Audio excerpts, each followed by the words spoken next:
स्वागत है आप सभी लोगों का मेरे चैनल साइंस और टेक्नोलॉजी में। मैं अनुपम विपुल आप सभी लोगों का स्वागत करता हूं आज के शो फ्यूचर फ्राइडे में।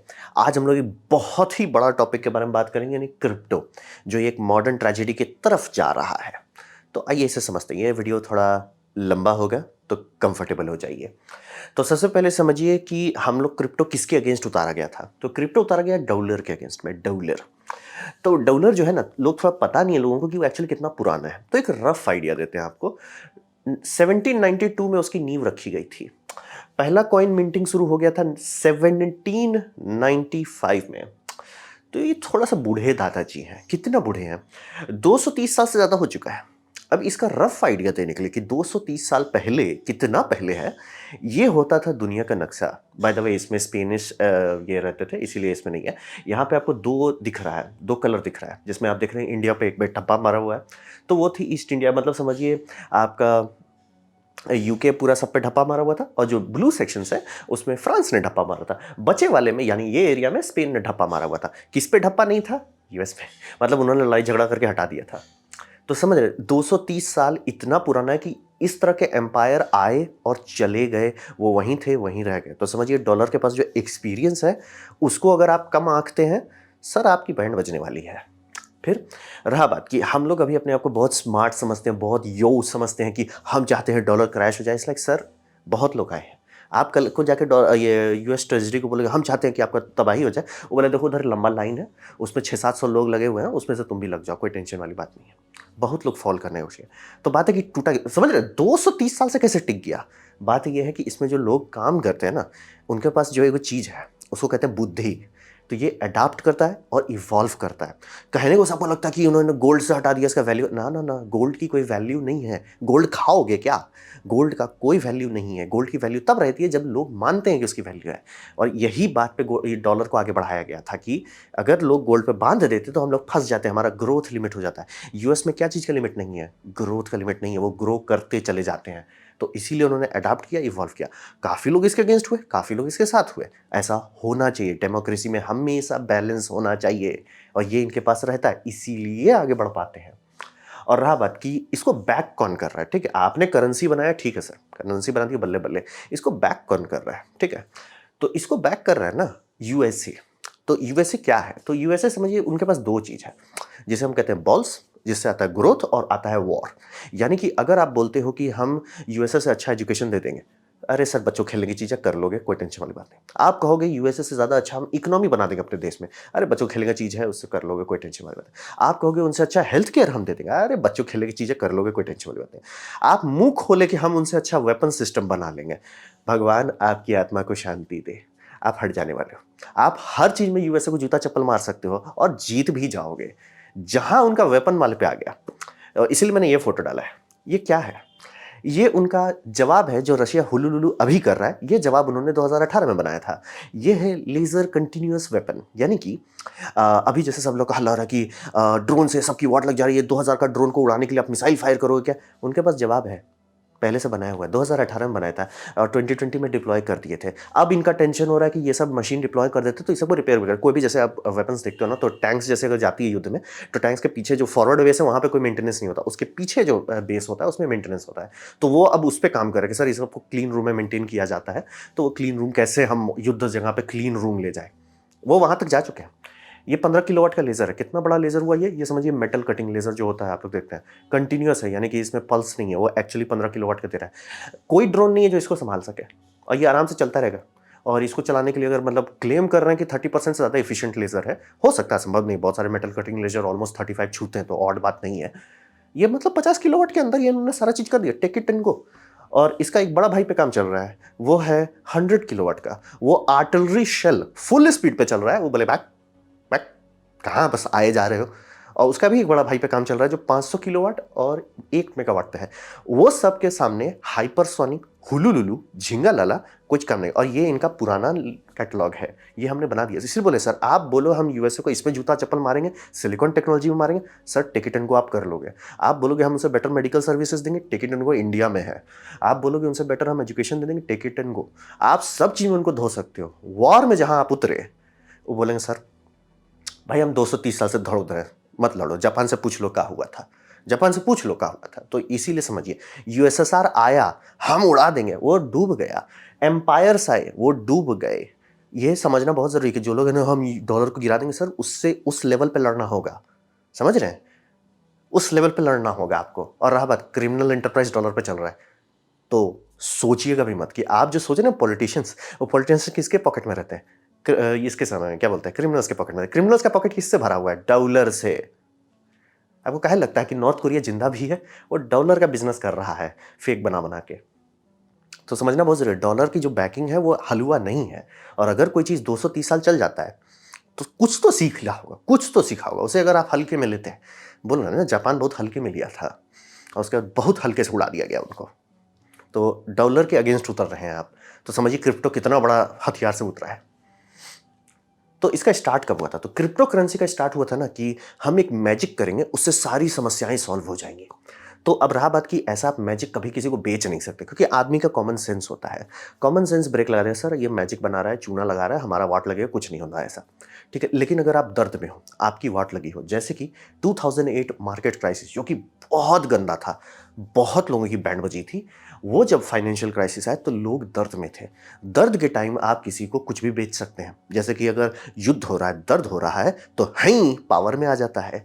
युद्ध हो रहा है, दर्द हो रहा है, तो कम्युनिज्म पावर में आ जाता है। भले उसके बाद जितनी तबाही मचेगी, उसके बाद आप सिर पिटोगे कि भैया मैंने किसको लाया, लेकिन अगर आप दर्द में रहते हो तो आप फिल्टर नहीं कर पाते हो। तो उसी टाइम 2008 में नींव रखा गया क्रिप्टो करेंसी का। तो आइडिया क्या था? आइडिया ये था कि बैंकलेस, बैंक कुछ नहीं करेगा, बैंक कुछ नहीं करेगा। मतलब बैंक के हाथ से हम एकदम हटा देंगे। और ये मतलब आज तक किसी को समझ भी नहीं आ रहा कि हम लोग बैंक्स पे रेगुलेशन डालते क्यों हैं, बैंक्स पे लिमिट करते क्यों हैं। हम लोग जब भी बैंक फेलियर होता है लिमिट मांगते हैं, और आप ऐसा चीज़ करना चाहते हैं जिसमें कोई लिमिट ना हो। Inflation proof. यहाँ पे जो लोग इन्फ्लेशन के अगेंस्ट रहते हैं ना, उनको ये समझना पड़ेगा इन्फ्लेशन का रेट थोड़ा सा हमेशा होना चाहिए। जैसे कि आइडियल अगर आप मानना चाहते हो पब्लिकली एकदम कंफर्टेबल, लेकिन उसमें ग्रोथ नहीं होगा, तो 1 से 3% आप मानो। थोड़ा सा रफ हो रहा है, 4 से 7%, 8% हो रहा है। आउट ऑफ कंट्रोल हो गया, 10-20% जा रहा है, सर आपका ब्रेक फेल हो गया है। लेकिन इन्फ्लेशन से ज़्यादा बुरा जानते हैं क्या है? डिफ्लेशन।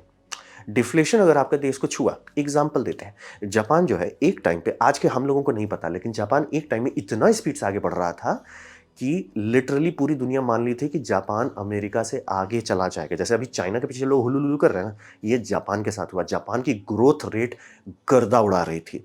जैसे आज चाइना का सामान तोड़ा जा रहा है अमेरिका में कि भैया हम नहीं लेंगे, ये उनके साथ करने की बात हो रही थी और किया गया। आप खोजेंगे आपको मिल जाएगा। एक मतलब प्रेसिडेंट्स तोड़ रहे हैं जापानीज सामान को कि जापान का इंपोर्ट बंद करें, उनका ग्रोथ बहुत इतना ज़्यादा था। तो क्या हुआ? डिफ्लेशन। पहले उन्होंने कहा द लॉस्ट ईयर, फिर क्या हुआ? द लॉस्ट डिकेड, फिर क्या हुआ? लॉस्ट डिकेड्स, फिर क्या हुआ? कंट्री खत्म हो गई।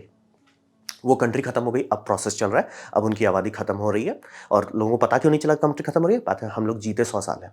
आप जहर अगर कुछ डालते हो जो बच्चों का मतलब प्रोडक्शन कम कर देता है, तुरंत पता नहीं चलता है उनका कब का खत्म हो चुके थे। वो 1960s के 60s, लेट 60 में इनका बर्थ क्राइसिस शुरू हुआ था। यानी कि बर्थ रेट अगर 2.1 से नीचे जाता है, आप खत्म हो जाओगे। तुरंत नहीं पता चलेगा, लेकिन वो मतलब अराउंड 90 साल बाद पता चलता है। वो 90 साल अब पूरा हो रहा है। अब वो लोग रो रहे हैं कि भैया अरे सही में, मतलब पहले तो गांव खत्म हुए, अब 100-150 गांव खत्म हो गए। अब पता चला कि छोटे छोटे शहर खत्म होते जा रहे हैं। सब लोग आपको टोक्यो का फोटो दिखा देते तो लगता है कि जान बचा हुआ है, लेकिन सारा आउटर एरियाज खत्म हो चुका है। तो समझना बहुत जरूरी है कि इन्फ्लेशन के अगेंस्ट अगर आप ऐसे चल जाते हैं, आपको इकोनॉमिक्स का पूरा समझिए। इन्फ्लेशन में हमेशा थ्रॉटल रहना चाहिए, हमेशा ब्रेक रहना चाहिए, थोड़ा कंट्रोल रहना चाहिए। लेकिन इन्फ्लेशन को रोक देंगे, नहीं भैया इन्फ्लेशन होगा ही नहीं, इसमें आप लटक जाओगे। दूसरी बात, गवर्नमेंट नहीं होगी। रहा बात की, अभी जब भी त्राहीमाम होता है हम लोग किसके पास जाते हैं? गवर्नमेंट के पास जाते हैं ना। आप गवर्नमेंट डालोगे ही नहीं उसमें। तो ये सारी चीज को बेच के बिटकॉइन का इजाद किया गया। और बिटकॉइन पहला था, उसके बाद बहुत सारे और आए, जैसे इथीरियम है। इथीरियम में स्मार्ट कॉन्ट्रैक्ट का टेक्नोलॉजी डेवलप किया गया काफ़ी अच्छे से।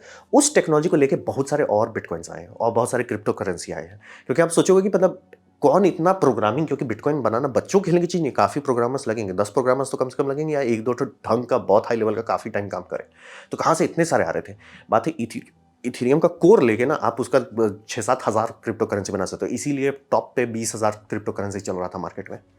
तो बिटकॉइन आया, उसके बाद इथेरियम आया, और सब सपना ये दिखाएगा कि हम लोग डॉलर नहीं यूज़ करेंगे, इसको यूज़ करेंगे डेली लाइफ में। उसी टाइम में 2070, मतलब ये हो चुका है, गाड़ी खुल चुकी है, 2070 तक में ये आना शुरू हो गया था। लेकिन हम बोलेंगे भैया आजकल तो ये नहीं दिखता। वही बात है, डॉलर के अगेंस्ट अगर आप भिड़ रहे हैं ना, बहुत मेहनत करना पड़ेगा। ये नहीं चल पाया। तो अब क्या हो गया, बिटकॉइन तो अभी भी सब लोग कहते हैं अरे अगर हम शुरू में ले लेते अभी $20,000 है, या वो घट के काफ़ी घटा भी हुआ है, वो तो जो भी है उतना डॉलर है। तो सर बात है ना कि अब बिटकॉइन गलत जगह चला गया है। गलत जगह क्या है, वो स्पेकुलेटिव एसेट बन गया है। यानी कि कोई बिटकॉइन इसलिए नहीं ले रहा कि वो करेंसी है कि मैंने लिया मैं उसे यूज़ करूँगा, उसका कोई लेना देना नहीं है। उसका है कि बस मैं बिटकॉइन खरीद रहा हूँ ना, कल इसका दाम बढ़ जाएगा तब मैं बेच दूंगा। स्पेकुलेटिव एसेट यानी कि आप एक पेंटिंग खरीद रहे हैं कि भैया ये $100 मिलियन की पेंटिंग मैं खरीद लेता हूँ, मैं इसलिए खरीद रहा हूँ कि कल को कोई मुझसे $200 मिलियन में ये खरीदने को तैयार होगा। क्या ऐसा होगा? हो भी सकता है, नहीं भी हो सकता है। उसी को हम लोग कहते हैं स्पेकुलेटिव एसेट। ये ऐसा नहीं है कि जैसे आप इस कंपनी में स्टॉक खरीद रहे हैं, कंपनी का ग्रोथ अच्छा हो रहा है, कंपनी यील्ड अच्छा कर रही है, कंपनी में ज़्यादा प्रमोशंस हो रहे हैं, ग्रोथ हो रहा है, मार्केट बेस बढ़ रहा है, तो उनका मार्केट कैप बढ़ रहा है, तब आप उसे कुछ वैसा कुछ नहीं है, बस गेस कर रहे हो आप। अगर इकोनॉमी अच्छी रहती है तो लोग हुलू लुलू के लिए करते हैं, इकोनॉमी डाउन होती है तो लटक जाते हैं, कंपनी पे उस तरह का फर्क नहीं पड़ता। तो ये हो गया क्रिप्टो करेंसी। तो करेंसी वाला बात तो पूरी तरह से फेल हो गया। ये आप लोग देख ही रहे हो, कोई भी इथीरियम, बिटकॉइन, ये सब तो अब दिखना ही कम हो गया होगा। और कहीं पे भी देखते होंगे जहाँ पे है भी कि हम लेंगे तो बहुत ज़्यादा बड़ा नंबर है कि यानी कि 0.0000012 बिटकॉइन इसका। ऐसा क्यों है? और रहा बात, कोई कंपनी लेना भी नहीं चाहती क्योंकि दाम इतना फ्लक्चुएट होता है और दिन तो दिन फ्लक्चुएट होता है। करेंसी आप अगर डिफ्लेट भी हो रहा है या इन्फ्लेट भी हो रहा है, वो धीरे धीरे रेट में होता है। पूरी देश की गवर्नमेंट उसी के लिए लगी रहती है। इंडिया का रिजर्व बैंक ऑफ इंडिया वही करता है कि भैया हमारा जो इन्फ्लेशन है धीरे धीरे होता है। जूम आउट कीजिएगा ना तो एक सीधा लाइन दिखेगा, मतलब ऑब्वियसली थोड़ा सा अप डाउन रहेगा, लेकिन एक सीधा लाइन है। बिटकॉइन में ढिंक चिका रहेगा। इथीरियम में ओए ढिंक चिका, वैसे पे बिजनेस नहीं हो सकता। लिटरली आप बर्बाद हो सकते हैं किस टाइम में खरीदे हैं वो किया। तो करेंसी वाला पार्ट तो फेल हो गया, ये मैं एकदम क्लियर कर देना। अगर आपके पास डिल्यूजन है कि ये करेंसी बनेगा, सर 2017 आपको बुला रहा है, प्लीज चले जाइए। अब बाय द वे वो उसी साल को कहा जाता है रफली हाईएस्ट मतलब करेंसी ट्रांजैक्शंस होते थे। अब तो करेंसी ट्रांजैक्शन ऑलमोस्ट जीरो हो गया, अब सब लोग सिर्फ एसेट के तौर पे खरीद रहे हैं। तो ये क्रिप्टो करेंसी वाला हुलुलु हुआ। फिर वो हुलुलुलु ठंडा पड़ने लगा, लोग थोड़ा सतर्क होने लगे, वैल्यू क्रैश करने लगा, तो एक नया हुलुलुलु बनाया गया। वो हुलुलुलु था NFT। तो NFT का जो लोग मेरा कंप्यूटर वेडनेसडे देखते हैं उनको मैं पहले ही बता चुका हूँ, हुलुलुलु था ही डे वन से। तो ये था, ये पूरी दुनिया बदल देगा और ये जिंगल अलग कर देगा। स्टार्ट हुआ था ये आर्टिस्ट से कि एक आर्ट बेचा गया था। बाद में सबको पता चला सर जो और ये बाय द वे दूसरी बात है, आपका बैंक में डिटेल रहता है ना, तो उस पर 2-3 परत है कि पहली बात बैंक आपका डिटेल किसी को नहीं देगा। आप बोलोगे ब्लॉकचेन में, सर ब्लॉकचेन का मतलब होता है ट्रांसपेरेंट है, यानी कोई और भी देख सकता है। तो जैसे कि वो NFT का जो शायद सबसे पहला आर्ट जो बहुत बड़ा बिका था, 69 मिलियन कुछ ऐसा डॉलर्स में बिका था, तो उसका सब लोग आर्ट चेक किए। बाद में पता चला कि सर वो इंटरनल ट्रेडिंग थी, बाहर से कोई इतना पागल नहीं था जो मतलब डिजिटल प्रिंटिंग के लिए उतना पैसा देगा। तो और आर्टिस्ट जो है उसका वीडियो देख सकते हैं, खुद ही वो बोल रहा था कि ये आइडिया मुझे सही नहीं लग रहा है कि आप एक आर्ट पीस लेते हो उसको बांट देते हो कि भैया ये आर्ट पीस है, इस आर्ट पीस का 1/10% आप खरीदो, 1/5% आप खरीदो, ये क्या बात हो गया। मतलब आर्टिस्ट का जनरली पीस ऐसे होल जाता है।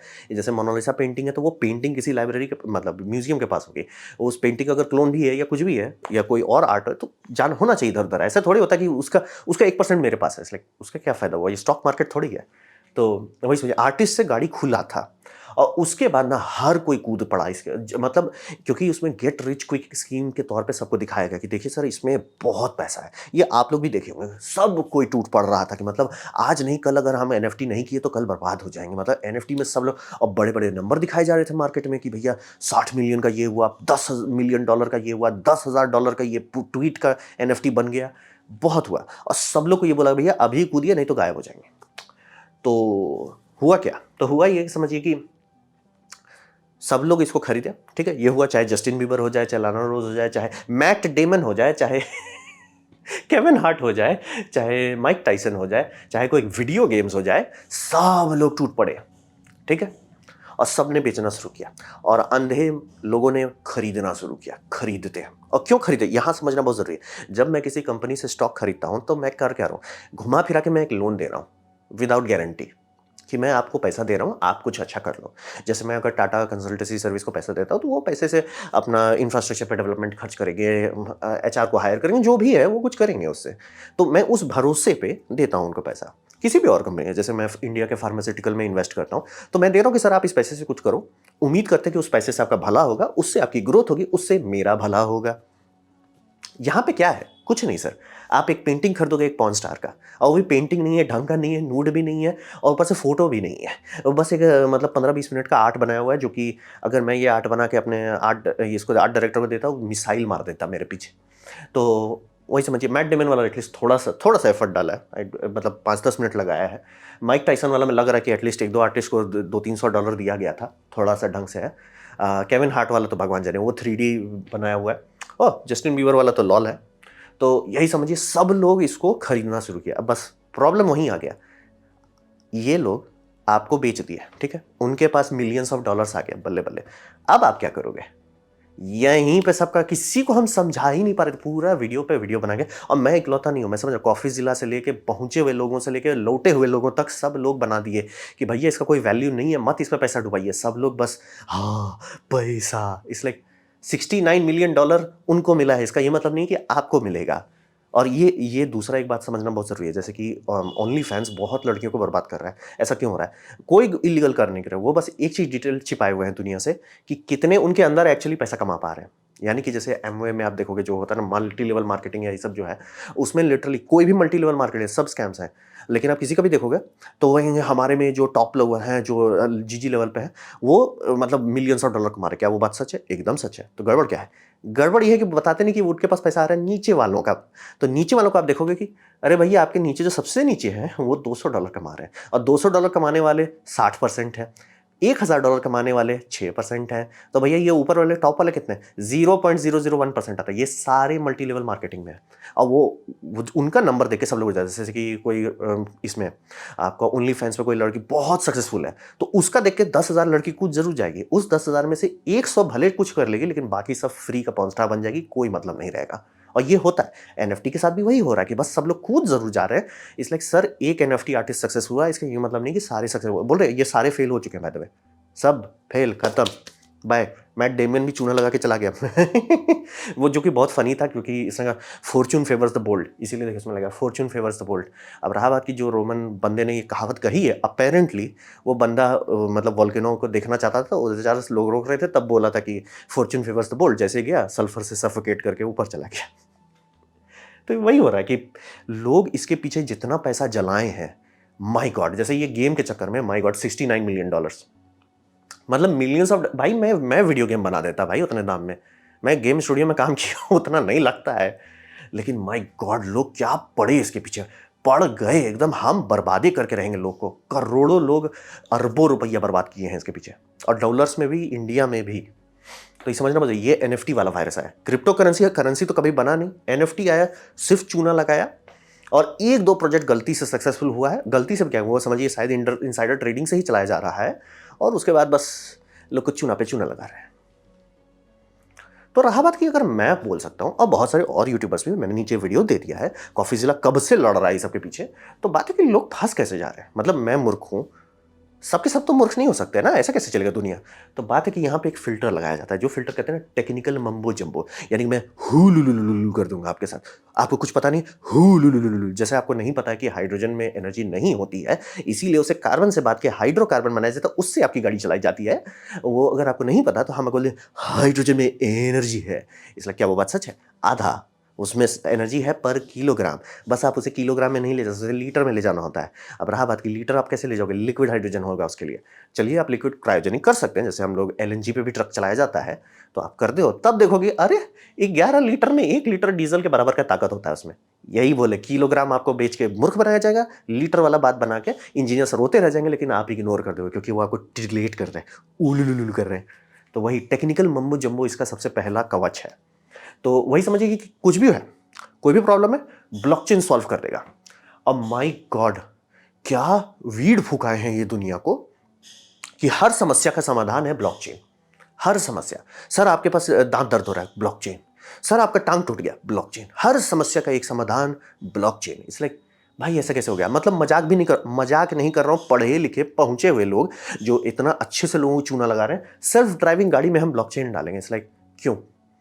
और रहा बात की, मैं तो टेस्ला को भी बोलता हूँ, क्योंकि लाइक आपकी गाड़ी को होम नेटवर्क कंप्यूटर से जोड़ने की जरूरत नहीं है। पहली बात, वो एनर्जी वेस्ट करता है। आप बैटरी पे चल रहे हो, एनर्जी आपके पास नहीं है, एनर्जी आप क्यों वेस्ट कर रहे हो? दूसरी बात, इसका सीधा मतलब होता है कि आप वनरेबल एक नेटवर्क खोल रहे हो। तीसरी बात, क्यों? हम लोग जब गाड़ी चलाते हैं तो बिना जीपीएस के भी चला सकते हैं। आपकी गाड़ी का ये मतलब हो रहा है कि आप ऑटोनोमस की जगह रिमोट को ऑटोनोमस के तौर पे क्यों सेल कर रहे हो? ये सारा डेटा अपना क्लाउड में दे रहा है, इसलिए क्यों उसकी ज़रूरत ही क्यों है? यानी कि आपकी गाड़ी ऑटोनोमस नहीं है।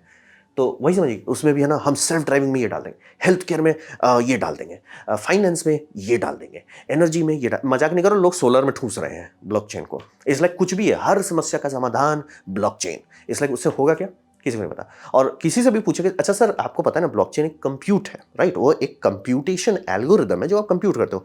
उसमें बहुत पावर लगे या बहुत कम लगे, लेकिन एंड में वो एक कंप्यूट यूनिट है, कंप्यूट किया जाता है। उसमें आपको दो चीज़ देना होगा, कंप्यूटर हार्डवेयर्स और पावर। ये आपको यानी कि सर्वर्स चलाने पड़ेंगे। जैसे कि अभी बिटकॉइन की फार्मिंग कहाँ होती है? कंप्यूटर्स में नहीं। गीगा फार्म्स हैं जो साइबेरिया में चल रहे हैं। साइबेरिया में क्यों चल रहे हैं? वहाँ बिजली सस्ता है और ठंडा बहुत है, क्योंकि वो सब सर्वर मेगावाट्स खाते हैं। हम लोग लिटरली टेरावाट आवर्स जला रहे हैं बिजली, पर्यावरण को आग लगा रहे हैं ताकि क्रिप्टो में हुलुलुलु हो सके। और इससे हम पूरी दुनिया चलाएंगे बिटकॉइन से, ब्लॉकचेन से। मतलब किसी को, जिसको ब्लॉकचेन नहीं पता ना, वो उसी को ये मूर्ख बनाया जाता है कि भैया इससे ना हम ये कर देंगे, इंश्योरेंस लगा देंगे, सारा चीज़ बड़े लेवल हो जाएगा। इसलिए एक कारण है, लॉ इसीलिए बना। और रहा बात, ये स्मार्ट कॉन्ट्रैक्ट नहीं ब्रेक कर सकते, लाइक सर स्मार्ट कॉन्ट्रैक्ट समझेगा कौन? प्रोग्रामर बैठ के देखेगा। और रहा बात की गवर्नमेंट आपका जो रूल्स रेगुलेशन बनाई है वो इसलिए बनाई है ताकि आपको सेफ्टी दिया जा सके। यानी कि अगर आप लॉ फॉलो करते हैं तो गवर्नमेंट बोलती है सर आपने हमारा लॉ फॉलो किया था, अब हम आपकी तरफ से लड़ सकते हैं। ब्लॉकचेन में किसने किसने जिम्मेदारी किसने उठाई है? किसी ने नहीं उठाई है। और आप मेहनत किए थे कि सारी जिम्मेदारी उठाने वाला ऑप्शन ही खत्म हो जाए, बर्बादी आ जाएगी। लेकिन हाँ, हम ब्लॉकचेन से करेंगे। किसी को नहीं पता कहाँ से वो बिजली आएगा, कहाँ से वो कंप्यूट आएगा, बस आ जाएगा। जैसे कि ये, इससे एक दूसरा चूना लगाने वाला वर्ड आ गया है आजकल, जो ताज़ा वर्ड है, क्योंकि एनएफटी अब लोग थोड़ा ठंडा हो रहा है तो नया चूना आ रहा है जिसे हम लोग वेब3 कहते हैं। वेब3 का भी कंप्यूटर वेडनेसडे में वीडियो बना दिया, लेकिन 100 बात की एक बात शुद्ध चूना है, क्योंकि कंप्यूट और पावर फ्री का नहीं आता है। और रहा बात की, ऐसा नहीं, मैं क्लियर बता रहा हूँ कि मैं भी एक बहुत बढ़िया वीडियो से इंस्पायर हुआ था, तभी ये बना रहा हूँ।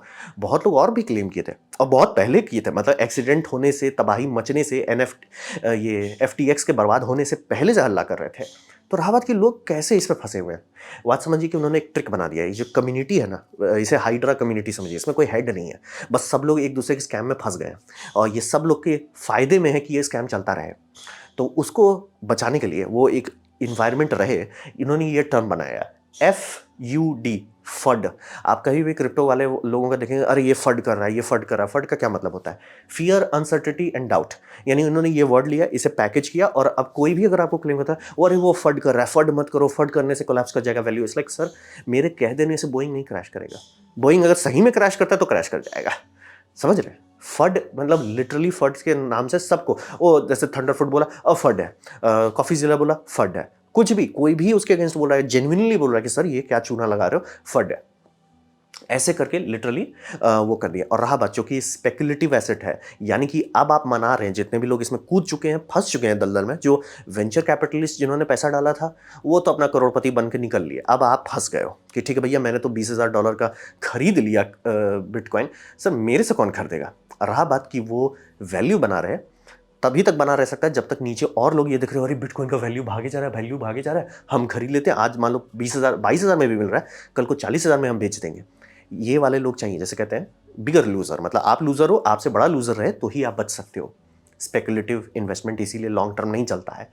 तो उसी की समझिए ये लोग फंस गए हैं कि पुल आउट नहीं कर सकते, और इनके पास कोई ऑप्शन नहीं कि बस ये मना रहे कि हमसे बड़ा कोई सकर हो। यानी कि ये मार्केट में मान लीजिए बिटकॉइन में जितना भी ग्रैंड टोटल वैल्यू है, वो सारा वैल्यू का बचाने का एक ही तरीका है, जो लोग उसमें घुसे, कि कोई उतना पैसा डाल दे आग लगाने के लिए। जनरली नहीं होगा उतना, काफ़ी लोग, लेकिन शॉर्ट टर्म में तो होते रहता है। शॉर्ट टर्म में जैसे आप आते हो, खरीदते हो, छोड़ते हो, वो करते हो, होता रहता है। लॉन्ग टर्म में लेकिन FTX से देखिए, वन कॉइन से देखिए, लिस्ट बहुत लंबा है, बोलने का कोई फायदा नहीं है। तो वही सही, टेक्निकल मम्बो जम्बो से ना ये आम लोगों को चूना लगाते हैं। और माय गॉड क्या चूना लगे, मेरा एक दोस्त लिटरली पड़ा था NFT के पीछे, मजाक भी नहीं कर रहे। तो बात बंदा ऐसा हो कैसे गया? तो यहाँ पे समझिए, मेरे साथ एक लाइफ में एक एक्सपीरियंस हुआ था 1 साल के आसपास पहले। तो वहाँ पे मेरा थोड़ा पर्सपेक्टिव चेंज हो गया। तो ये समझिए कि मैं उस टाइम पे कोर्ट केस मेरा 1 साल हो गया था और मैं थक रहा था। जो होता है, आप डे 1 में लगे अरे मैं जंग लड़ जाऊँगा, 10 साल तक लड़ जाऊँगा, कोई दिक्कत नहीं है। 1-2 महीना के बाद वाट लगने लगती है और मतलब होता है, एक स्ट्रेस पॉइंट पहुँचता है। अब रहा बात, मेरे से भी अच्छे-अच्छे लोग हैं जो कहेंगे अरे भैया 12-13 साल से लड़ रहे हैं, कोई टेंशन नहीं। मैं नहीं उतना चाहता, मेरी वाट लग गई थी, मेरी दिमाग का मतलब कहते हैं ना, पारा चढ़ गया था, मैं उलझ गया था।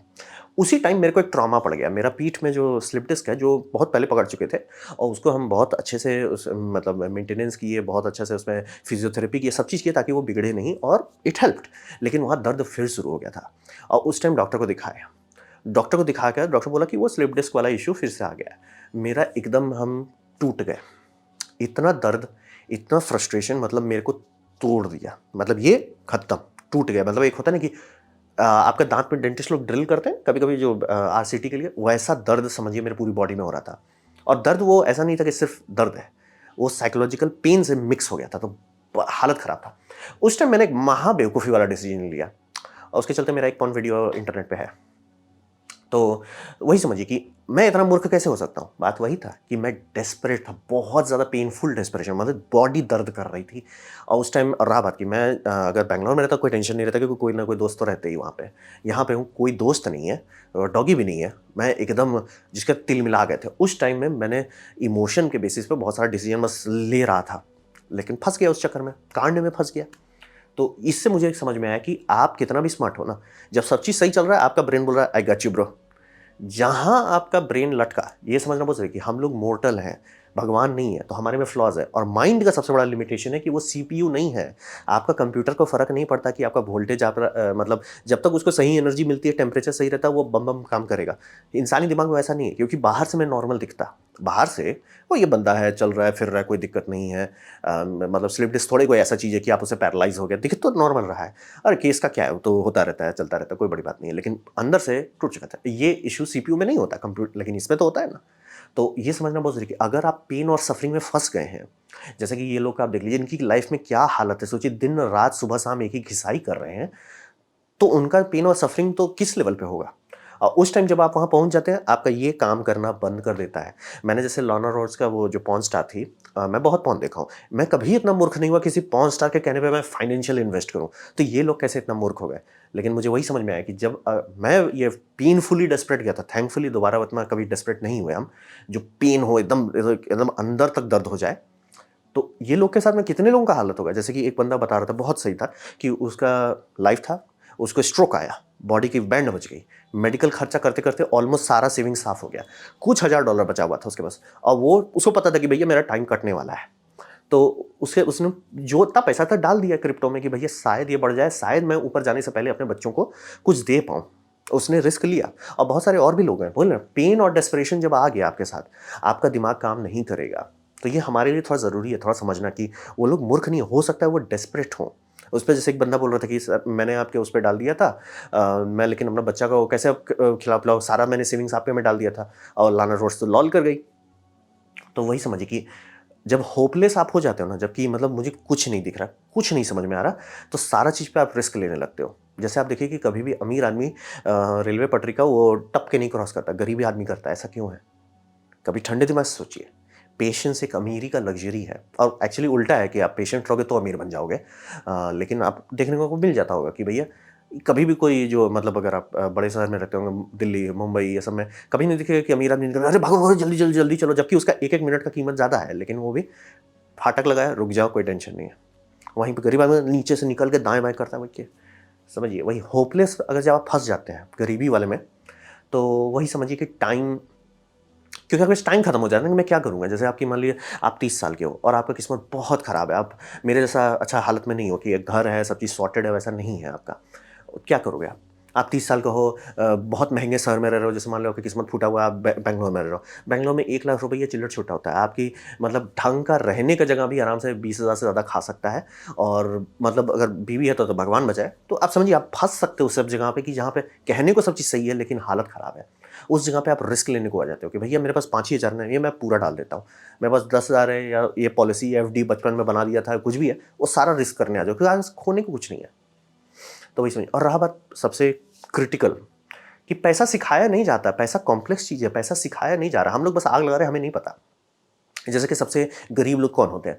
जो आईफ़ोन को ईएमआई पे खरीदते हैं। मतलब मैं कैसे पता है कि वो गरीब है? क्योंकि अमीर होते तो सीधा कैश डाल देते और गरीब हैं तो वो लगभग 1 साल, 2 साल या 3 साल तक लेते हैं। अब इसका एग्ज़ाम्पल बताते हैं। वो जितना पैसा डाल रहे हैं ना, उतना पैसा अगर किसी भी बेसिक म्यूचुअल फंड में जो कि स्लो ग्रोथ के लिए देता है, वो इतना पैसा होता है कि लिटरली मोबाइल में जो साल भर का आता है ना ₹2000 का कैप, डबल सिम वाले फ़ोन का लीजिए, प्लस यूट्यूब प्रीमियम लीजिए, ये सब लीजिए, वो सब आपका 1 साल में आते रहता। मतलब आपको पे भी नहीं करना पड़ता। लेकिन लोग नहीं कर पाते। जैसे कि भैया 20,000 का फ़ोन ले लो और मान लीजिए 1 लाख का आप आईफ़ोन के पीछे भाग रहे थे, 20 का मान लीजिए, 30 में तो ठीक-ठाक फ़ोन आ जाता है, 30,000 का आप एक फ़ोन ले लेते हो, बचा हुआ को पैसा को आप रख देते हो एफडी में। एफडी छोड़िए बहुत कम रिटर्न आता है, चलिए आप मान लीजिए आप बचा हुआ पैसा को एफडी इसमें डाल देते हैं, म्यूचुअल फंड्स में डाल देते हैं, थोड़ा-सा भी बेसिक रिसर्च करते हैं, नहीं कुछ समझ में आता है, निफ्टी 50 में डाल देते हैं, वो ग्रोथ करता रहता है। वो ग्रोथ आपको आगे ले जाता है। लिटरली आपका कुछ साल के अंदर ऐसा हो जाता है कि भैया वो आईफ़ोन, वो तो उसके लिए मेरे पास एक मोबाइल फ़ंड है, उस फ़ंड से मैं पैसे निकालता हूँ, नया फ़ोन खरीदता हूँ, कुछ साल बाद फिर से नया खरीद लेता हूँ। टेंशन नहीं रहता। लेकिन आपने शुरू में ये खरीद लिया तब आप पे उधारी चढ़ गई तो आपकी तो कट गई। ये सब सिखाता कौन है? स्कूल में तो नहीं सिखाते। माँ और आजकल तो मतलब मैं बहुत लकी था कि मेरे दोस्त ऐसे हैं जो एफडी-उफडी समझ रहे हैं, म्यूचुअल फंड समझ रहे हैं, हमको बैठ के समझा रहे हैं। मेरे भैया भी करते हैं तो काफ़ी अच्छा खासा इंटेलेक्चुअल इन्फॉर्मेशन है जिससे मैं सीख सकता हूँ। तो मैं एनएफटी सब में नहीं फँसूँगा, मैं पिरामिड स्कीम में नहीं फँसूँगा। लेकिन बहुत लोग के पास ये ऑप्शन नहीं है। फिर जैसे लोन लेके खर्च करते हैं, ये तो मतलब ये तो इस मामले में हमारे माँ-बाप महाबेवकूफ़ हैं। शादी के लिए मतलब किडनी बेच के घर बर्बाद करते हैं, वो छोड़ दीजिए। लेकिन आदत पड़ गया तब क्या करोगे आप? आपके दिमाग में इंडिया में देखिए ऐड क्या करते हैं, आप लोन लेके वेकेशन में जाओ। सर वो वेकेशन में जितना आप एन्जॉय नहीं करोगे उससे ज़्यादा ब्लड प्रेशर आएगा जब सालों साल भर आपकी सैलरी कटते रहेगी। क्यों भैया वो एक बार वेकेशन चले गए थे। समझना बहुत ज़रूरी है कि हम लोग को सिखाया नहीं जा रहा है पैसा कैसे हैंडल करते हैं और हम लोग आग लगा दे रहे हैं जवानी में। क्योंकि समझिए 25 कहा जाता है म्यूचुअल फंड आपकी एटलीस्ट शुरू हो जानी चाहिए थे 25 तक में। 25 नहीं 30 ठीक है। 30-40 के बाद आप कर भी नहीं पाओगे। तो ये समझना बहुत ज़रूरी हो जाता है। जो कहते हैं ना आजकल आप लोग सुनते होंगे कि लाखों कमा रहे हैं लेकिन हैंड टू माउथ है। संदीप माहेश्वरी आई थिंक जो बंदा बहुत पॉपुलर है उसका उसके ऐड में उसके मतलब डिस्कशन हो रहा था कि मिडिल क्लास में है कि नहीं है। उसमें डॉक्टर कपल आए थे यानी कि हस्बैंड भी डॉक्टर है, वाइफ भी डॉक्टर है। वो दोनों का हालत ख़राब था। सोचिए दोनों डॉक्टर हैं, लाखों में कमा रहे हैं, उनका हालत ख़राब है। उनका डिसीजन ये बना कि सर जाते ही हम लोग एक गाड़ी बेच देंगे, ज़रूरत नहीं है। वही पैसा हम लोग को सिखाया नहीं जा रहा और पैसा कॉम्प्लेक्स चीज़ है। तो ये सारा चीज़ से वही हो जाता है कि जो स्पेंड करो लोन लेके, ईएमआई पे कुछ भी खरीद लो, हम लोग पैसा में आग लगा रहे हैं, हमें पता ही नहीं है और स्कूल में तो सिखाया भी नहीं जा रहा। तो वही समझिए कि जब आप फ़ियर ऑफ मिसिंग आउट में फँस जाते हैं ना, ये होता है उनके साथ जो उनको दिखाना रहता है मेरा बड़ा है। इसलिए अगर आपका सही में बड़ा है ना, आपको दिखाने की ज़रूरत नहीं है। फ्रीड रैचमैन मतलब जो एफटीएक्स वाला जो चूना लगाया था, वो टोयोटा से चूना लगा दिया था और वो शार्क टैंक वाले लोगों को चूना लगाया था, तो सुपर चूना लगाया था वो। तो समझना बहुत ज़रूरी है कि आपको ये नहीं करना जैसे कि होता है ना 10 लाख में अच्छी गाड़ी आती है इंडिया में, अच्छी मतलब कि आप भरोसा कर सकते हो और अगर बिगड़ेगा भी तो मेंटेनेंस ज़्यादा नहीं आएगा। वहीं पे अगर आप बोलते हो ना एक काम करते हैं ना मैं थोड़ा दिखाने के लिए जैसे वो डॉक्टर वाले होते हैं ना कि यार 20 लाख का लेते हैं। इट्स लाइक क्या ज़रूरत है 20 लाख का लेने का? मतलब एक्चुअली है, लेकिन नहीं दिखाना है मेरा बड़ा है तो मरो। तो वही वाली बात बन जाती है कि ये सारा स्टेप्स हम लोग सीख नहीं रहे, गलती कर दे रहे हैं। गलती कर देने के बाद जैसे मैंने एक ही सबसे बड़ा खर्चा किया था अपना डीएसएलआर लेने में। डीएसएलआर से इतना ज़्यादा मुझे पैसा आया कि मुझे कोई टेंशन नहीं है और डीएसएलआर जब मैं लिया था आधा लोग को मैंने पूछा भैया तू कहाँ से ले लिया 1,50,000 का और उस टाइम मैं जूनियर गेम आर्टिस्ट था तो चिल्लर छुट्टा ही कमा रहा था। कैसे हो गया? सालों साल भर तक मैंने पैसा जोड़ा था, अराउंड 2 ईयर्स का पैसा जोड़ा था तब जाके उतना हुआ था। लेकिन मैंने जोड़ के खर्च किया, मुझे कोई टेंशन नहीं था। अगर कैमरा फेल भी हो जाता है ठीक है कोई बात नहीं। और कैमरा अभी चला, इससे यूट्यूब बना, यूट्यूब से पैसा आया, उससे मुझे लोगों में टच में आया, मेरा तो ये इन्वेस्टमेंट बन गया। तो वही समझना बहुत ज़रूरी है कि टाइम पैसा आपको बना के दे देगा, लेकिन आपको उसके लिए पेशेंस चाहिए और समझ चाहिए। जैसे मैं बोल रहा हूँ ना कि म्यूचुअल फंड है, एक बार आप पैसा डालना शुरू कर दीजिएगा म्यूचुअल फंड में, अगले दिन से आप समझ जाइएगा आप कितना गरीब है। ऐसा क्यों? वो दिखेगा बढ़ते हुए और आपको लगेगा अरे यार मैं सही में ज़्यादा पैसा डाल देता। लिटरली कुछ लोगों का 40 से 50 हज़ार रुपया महीना म्यूचुअल फंड से निकल सकता है और निकालते नहीं क्योंकि छोड़ो यार रहने दो, बढ़ने दो, कल को करोड़पति बन जाएंगे। बहुत लोग जो अर्ली रिटायरमेंट कहाँ से करते हैं, उसी में जाता है। तो समझना बहुत ज़रूरी है कि अगर आप पैसा को समय देते हैं और पेशेंस रखते हैं, बम बम हो जाएगा, टेंशन नहीं लेना है।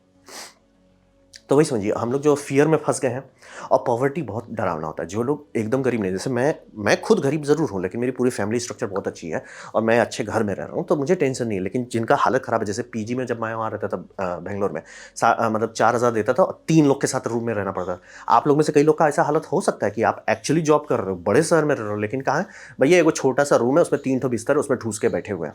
ढंग से कंप्यूटर-वम्प्यूटर का रखने का भी जगह नहीं है। ऐसा बुरा हालत में अगर आप रह रहे हो, तो पॉवर्टी आपके लिए रियल है। कहने को सैलरी है, कहने को जॉब है, लेकिन पॉवर्टी रियल है। तो पॉवर्टी से क्या हो जाता है, आप डर जाते हो।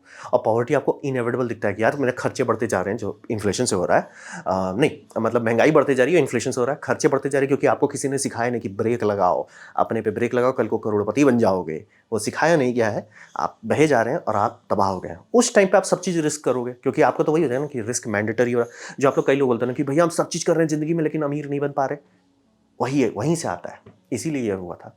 तो मैं आप सब लोगों को कहूँगा, थोड़ा समझिए, इन लोगों को जज करने से पहले, जो भी लोग इस तरह के स्कैम में फंसते हैं, थोड़ा समझिए कि क्या वो डेस्परेट थे। अगर डेस्परेट थे तो आदमी डेस्परेशन में कुछ भी करता है। आपको बाहर से लगा अरे इतना कॉमन चीज़ में कैसे फंस गया, लेकिन डेस्परेट होंगे तो आप फंस जाइएगा। फिर बात करते हैं क्या इसका पेनल्टी है, जो इतना पैसा इसमें जाया जा रहा है आपका बिटकॉइन में, ईथर में, जो भी है, ब्ला ब्ला ब्ला जो भी है। तो बात समझिए कि अगर बहुत ज़्यादा लोग एक साथ होप लूज़ करते हैं, क्योंकि इसमें बहुत ज़्यादा पैसा फंस गया है, और ये पैसा अब वेंचर कैपिटल का नहीं है, ये पैसा उन लोगों का है जो ये मान के खरीद रहे हैं। जैसे NFT में तो कितने लोगों का डूबा ना, तो उसमें से कितने लोग ऊपर जा चुके होंगे। और ये होता है, मजाक नहीं कर रहा हूँ, रियल बात बता रहा हूँ।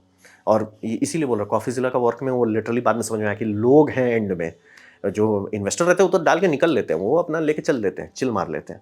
लेकिन जो आम पब्लिक है कि भैया मेरे पास कुछ नहीं है, मेरा स्कोप नहीं है, लाइफ में कुछ नहीं हो रहा है, मैं इस पर एक आखिरी होप के तौर पे डाला था, मैं ही डूबा, तो ये बहुत खतरनाक बात हो जाता है। क्योंकि अगर नंबर बहुत बढ़ जाता है ना, कि मान ली 1 लाख लोग आपके देश में गड़बड़ है, कोई दिक्कत नहीं है।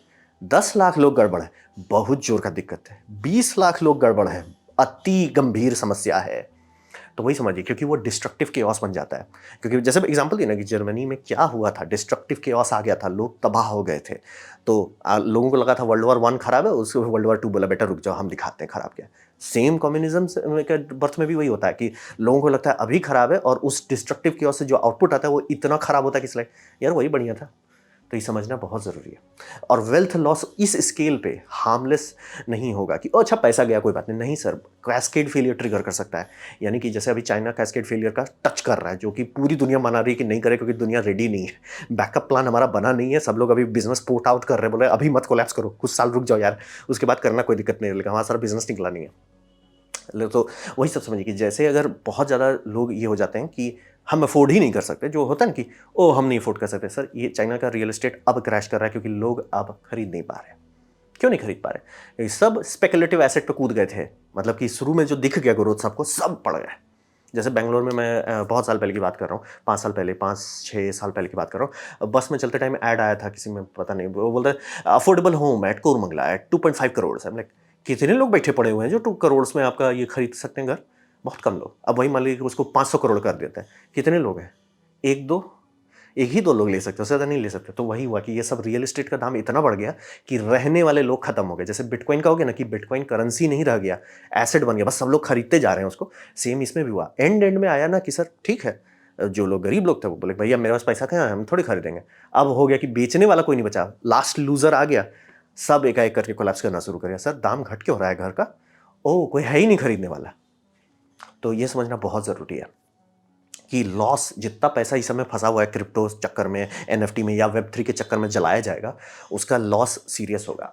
और ये लॉस बहुत पहले से हम लोग ऐसा कई बार फंस चुके हैं, मेनिया में फंसना। जैसे टूलिप मेनिया 1637 में हुआ था, बहुत नुकसान नहीं हुआ था फाइनेंशियली, लेकिन वो एक बहुत ट्रैजिक बात था कि उप्स इतना बड़ा कैसे हो गया। फिर आपका .com बबल 2000 में हुआ था, उसके बारे में भी क्या बात करें। मॉर्गेज क्राइसिस हुआ था 2000 में, ये आधा पूरा वर्ल्ड को हिला डाला। फिर अभी चाइनीज़ का करंट हालत जो चल रहा है, उसमें अभी पूरी दुनिया बोले भैया 1-2 साल रुक जाओ भैया, हमको वियतनाम में करने दो, मैक्सिको में शिफ्ट करने दो, सब जगह शिफ्ट कर ले, उसके बाद तुम कोलैप्स करो। अभी हड़बड़ा रहे लोग भैया कि उनका डिफ्लेशन अब ये कैसे हिट कर गया, टारगेट था 2-3 साल बाद हिट करेगा, अभी हिट कर गया है। तो समझना बहुत ज़रूरी है। और अगर क्रिप्टो कोलैप्स किया, जो मैं मना रहा हूँ, क्योंकि कितने लोग डूबेंगे ना, मैं उस बेसिस पे मना रहा हूँ कि मैं गलत हूँ। जितने लोग कह रहे हैं कि क्रिप्टो ये सब हुलुलु है, सब मैं मान रहा हूँ कि गलत हो, क्योंकि तबाही जो मचेगी, जितना पैसा डूबेगा